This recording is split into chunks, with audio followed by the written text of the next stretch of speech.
Hello, my name is Andrew McKay, presenting my chosen project for Valencia's Seminar in Advanced Software Development. My project's topic is on tracking local air traffic, specifically helicopters.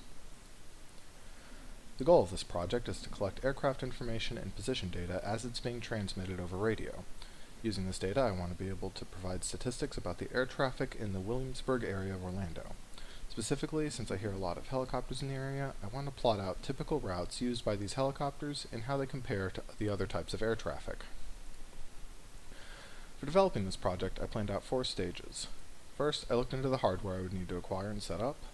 Then, I installed the software I would need for gathering, storing, and visualizing the data. Once the hardware and software is ready to go, I would need to establish a data pipeline to process the raw data being collected by the Pi so that it can be packaged up, ready to be visualized with reporting software. With this outline in mind, let's take a closer look at each step. Starting with the hardware, in addition to a desktop or laptop PC, we'll need to set up our radio receiver. Aircraft are equipped with emitters that broadcast information using radio signals using a standardized technology called Automatic Dependent Surveillance Broadcast, or ADSB. As such, this information can be received using a radio antenna capable of understanding it. Since this antenna will need to interface with the Raspberry Pi, it will also need a USB adapter. Speaking of which, the Raspberry Pi used for this project was a Raspberry Pi 3, which required a micro SD card for the OS image and a micro USB cable for power. Now that the hardware is ready, it's time to source the software that would be required. For the Raspberry Pi image, the flight data aggregate site FlightAware provides a ready-to-go image called PiAware, which comes with an operating system and flight tracking software pre-configured. The most important bit of software included in this image is called Dump 1090, which decodes the radio signals received over the radio antenna into computer-readable data. Unfortunately, it doesn't come with any way of storing the data, so it will stream it back to FlightAware for their flight tracking services without staying locally. This means that we'll need a way of storing it on our own. My data storage solution was MySQL, as it was the database platform I'm most familiar with. I installed the server and administration software, MySQL Workbench, to my desktop PC, which is on the same home network as the Pi. However, the data from the Pi isn't going to be automatically streaming into the database on its own. For that, I chose to use a Python script to read the data from the Pi and insert it into the database. After we've collected the data, we'll need a way to present our findings. There are a number of data visualization programs out there, but I wanted to practice using Power BI for work, so I decided to implement it here for my project using a free trial from Microsoft. Now it's time to put everything together. To illustrate the entire flow of data, I sketched up a data pipeline. It starts with an aircraft flying overhead and broadcasting its ADSB signal. There's a lot of information in these broadcasts, but the data points we're most concerned with are the aircraft identifier, current latitude, current longitude, and its category, light, heavy, helicopter, etc. Our Raspberry Pi and ADSB receiver hears this broadcast and automatically decodes it using the Dump 1090 software. Dump 1090 outcodes this decoded broadcast in a few different formats. One of these formats is a JSON file, which it's broadcast over the local network, simply titled aircraft.json. Our Python script opens the aircraft.json file every few seconds, parses it, and inserts the necessary data points into the MySQL database. Once the data is stored in the database, it's ready to be queried so that it can be visualized for presenting findings. Before we get to the visualization component, I wanted to shout out a few other resources that were invaluable during this project.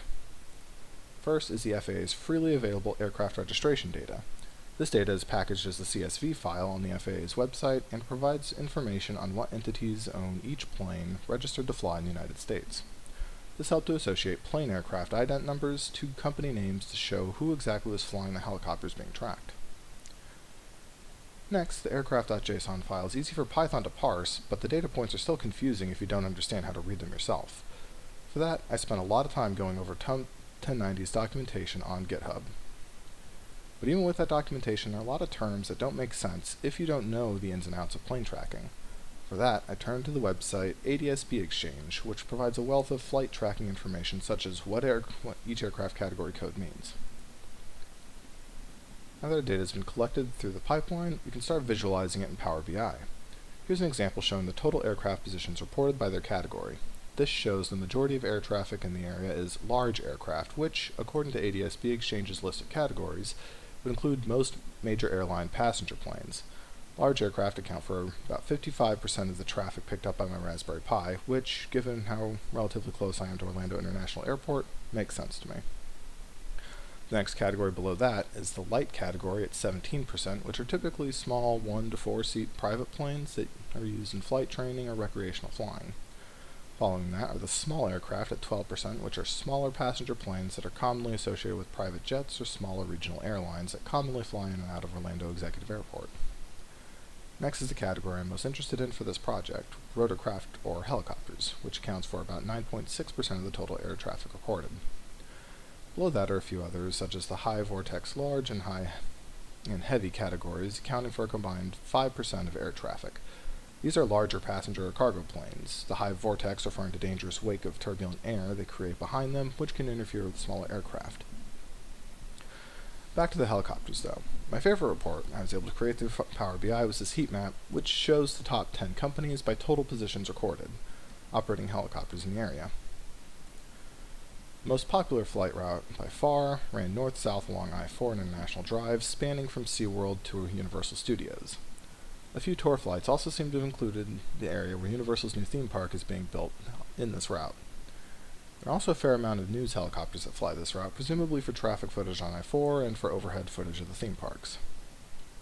To the west of the big blob are a few outlying flights also conducted by tour companies. After looking at their websites, it seems as though these may be related to celebrity home tours. Last of the frequent flyers in the area include irregular flights made by the Orange County Sheriff's Office and medical helicopters going to and from hospitals. Before I wrap things up, I'd like to take a moment to go over a brief project post-mortem. For starters, I consider the project to be an overall success. My data pipeline was implemented exactly as initially planned, with very little time between setting everything up and beginning the actual data collection and processing. If I were to pick a part of the project as the most successful, it would be the integration of the FAA registry. Initially, I wasn't planning on going into such a level of detail, as I was focused on just making sure the flight data was being recorded correctly. Since that went so smoothly, I was able to look into finding such improvements. Without the registry, I would have needed to look up each aircraft's ID number manually if I wanted to see who was operating it. Though I considered the project was successful, there were still a few areas I was disappointed in. For example, the decision to run everything locally meant that I could only run my data pipeline while my personal desktop computer was running. This led to gaps in my data collection for when my computer was turned off, as I was not able to keep it running 24/7. Another minor disappointment was the lack of access to the FAA's registration API. Without it, I have to manually download their CSV file, which is only updated once a day, instead of having live access to automatically updated information, which wasn't an issue for this project, but it could be an issue down the line if I were to keep this going. One thing I was not disappointed in, though, was the lack of technical difficulties over the course of the project. Everything more or less ran correctly at the get-go. Most of the challenges I faced were from lack of knowledge or experience, with the biggest gap in my knowledge being Python.